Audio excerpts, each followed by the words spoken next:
Hello dear learners.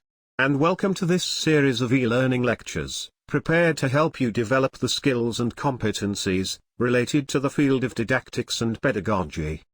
This is lecture number 9. The audio-lingual method. By the end of this lecture, learners will be able to define the principles of the audio-lingual method. Identify the typical techniques the audio-lingual method lesson. Know the advantages and shortcomings of the audio-lingual method. But, before we move forwards, if you have not been here before, then, welcome to UNIV-ENGLISH channel. If you do like videos like this, then make sure to hit the subscribe button. And also smash the notification bell to receive notifications of when I produce more videos like this. Also, let me know down the comments. What are the difficulties you are facing right now?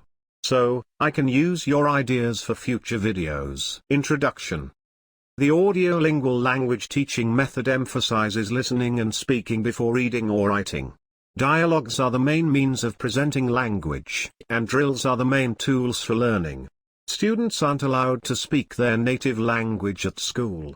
They are encouraged to use the target language in classroom. During the Second World War, the audio-lingual method was developed in the United States. A special language training program was set up by the U.S. government at that time to provide language personnel for the war. After the outbreak of World War II, the armies needed to speak their allies' and enemies' language as quickly as possible. Originally known as the Army method, this teaching method relied heavily on linguistic theory and behavioral psychology. This training program was established in 1942 with specific objectives to reach conversational skills and proficiency in a variety of foreign languages. Based on behaviorist theory, the audio-linguistic method proposes that certain traits of living things, and in this case, humans, can be trained by means of reinforcement. Accordingly, if a trait is used correctly, it would receive positive feedback, whereas if it is used incorrectly, it would receive negative feedback. Definition. The audio-lingual method, which was proposed by American linguists in 1950s, was developed from the principle that a language is first of all a system of sounds for social communication. Writing is a secondary derivative system for the recording of spoken language. Carroll, 1963. Larson Freeman states that students will achieve communicative competence by forming new habits in the target language and overcoming the old habits of their native language. 2000, page 45. The audio-lingual method considered language simply as form of behavior to be learned through the formation of correct speech habits. Thornbury 2000, page 21. Similarly, Richards and Rogers stress that foreign language learning is basically a process of mechanical habit formation, and good habits are formed by giving correct responses rather than by making mistakes. 2001, page 57. Noonan is of the opinion that audio-lingual method has probably had a greater impact on second and foreign language teaching than any other method. It was, in fact, the first approach which could be said to have developed a technology of teaching and based on scientific principles. 2000, page 229. Main features. The audio-lingual method was widely used in the 1950s and 1960s, and the emphasis was not on the understanding of words, but rather on the acquisition of structures and patterns in common everyday dialogue. These patterns must be repeated until students are able to respond automatically in the foreign language. The main features of this method are: drills are used to teach structural patterns, set phrases are memorized with a focus on intonation, grammatical explanations are kept to a minimum, vocabulary is taught in context, audio-visual aids are used, focus is on pronunciation, correct responses are positively reinforced immediately. Each skill, listening, speaking, reading, and writing, is treated and taught separately. The skills of writing and reading are not neglected, but the focus throughout remains on listening and speaking. Dialogue is the main feature of the audio-lingual syllabus. Dialogues are the chief means of presenting language items. During these activities, learners are able to practice, mimic, and memorize parts of the language. Patterns drills are used as an important technique and essential part of this method for language teaching and learning. The language laboratory was introduced as an important teaching aid. Mother tongue was not given much importance, similar to the direct method, but it was not de-emphasized so rigidly. Techniques of the audio-lingual method. Listening, speaking, reading, and writing skills are taught in the following order of importance. In a given language class, we use dialogues to teach useful vocabulary and common communication structures. The students must memorize every line of the dialogue. Learning occurs by mimicking the instructor or a tape. Students carefully listen to all aspects of the spoken target language. Students learn dialogues through repetition over time, starting with the whole class, then smaller groups, and finally individual learners. In the next stage, reading and writing are introduced. This reading material establishes the relationship between speech and writing by using the oral lesson learned in previous classes. First, all reading material is presented orally. During the earliest stages of writing, we tend to simply copy the structures and dialogues that we learned earlier. After mastering the basic structure, students were asked to write composition reports based on the oral lesson. According to the theory, listening, speaking, reading, and writing take place in that order. The importance of listening is emphasized for the development of speaking proficiency. A lot of attention is given to listening as a means of enhancing speaking ability.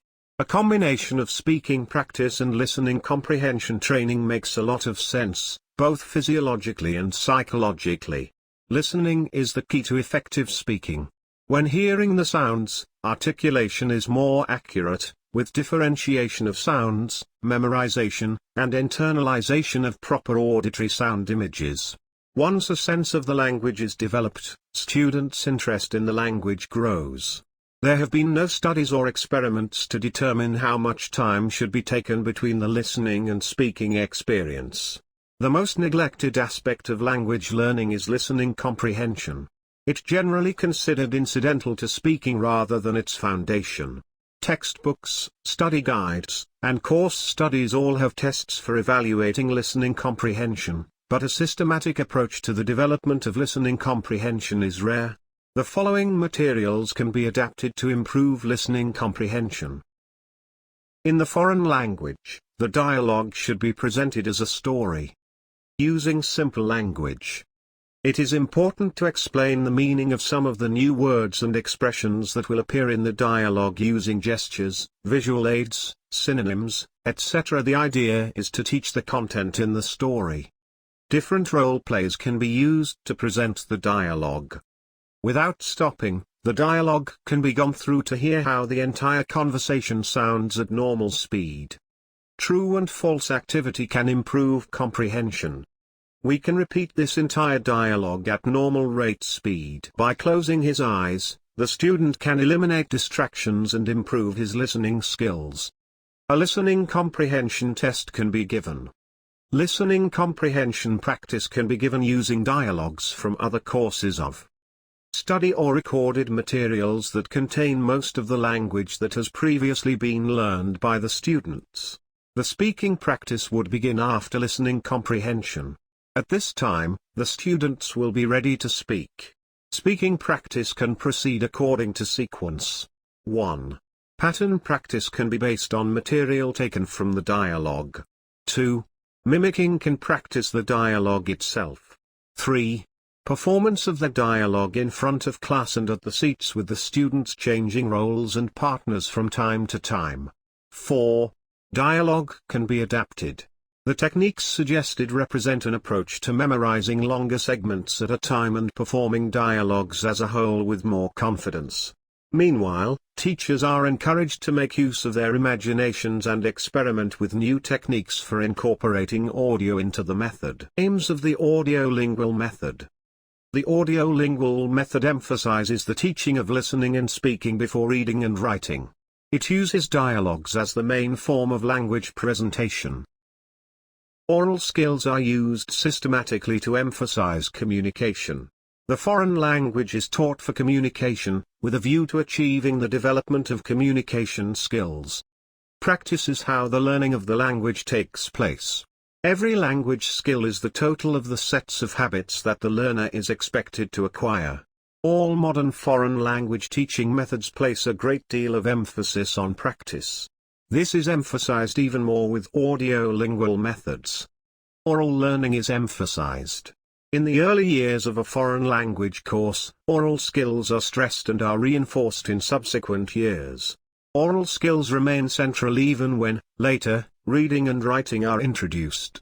Students are expected to speak only what they have adequately listened to and understood. As part of their practice, they only read the materials they use. The only thing they can write is what they have already read. A strict chronological order of content is followed, defined by the 4 skills. Advantages. This method was theoretically underpinned by structural linguistics, as a movement in linguistics that focused on the phonemic, morphological and syntactic systems underlying the grammar of a given language, rather than according to traditional categories of Latin grammar. A strong emphasis is placed on listening and speaking skills, especially the former. The use of visual aids is effective in vocabulary teaching. The method is just as effective and easy to use for larger groups. The correct pronunciation and structure of the language are emphasized and mastered. It is a teacher-dominated method. Learners are guided in their learning, they have little or no control over the material or method of study. Disadvantages. The behaviorist approach to learning is now discredited. Many scholars have proven its weakness. It does not pay sufficient attention to communicative competence. Only language form is considered while meaning is neglected. There is not equal importance given to all 4 skills. It is a teacher-dominated method. Rather than utilizing functional learning and organic learning, this method is mechanical, as it emphasizes pattern practice, drilling, and memorization. There is little control over learning on the part of the learner plays a passive role. Conclusion. The audio-lingual method to language teaching has a lot of similarities with the direct method. Both methods were conceived as a reaction to shortcomings in the grammar translation method. There are points of convergence between both methods, both reject the mother tongue, both emphasize speaking and listening, and both aim to combat deficiencies presented by grammar translation. However, there are some differences as well. While direct methods emphasize vocabulary, audio-lingual methods focus on grammar practice and drills. The audio-lingual method target is to develop the skills in the individual so that he can communicate and function independently following theoretical principles about the selection, grading, and presentation of the content and material.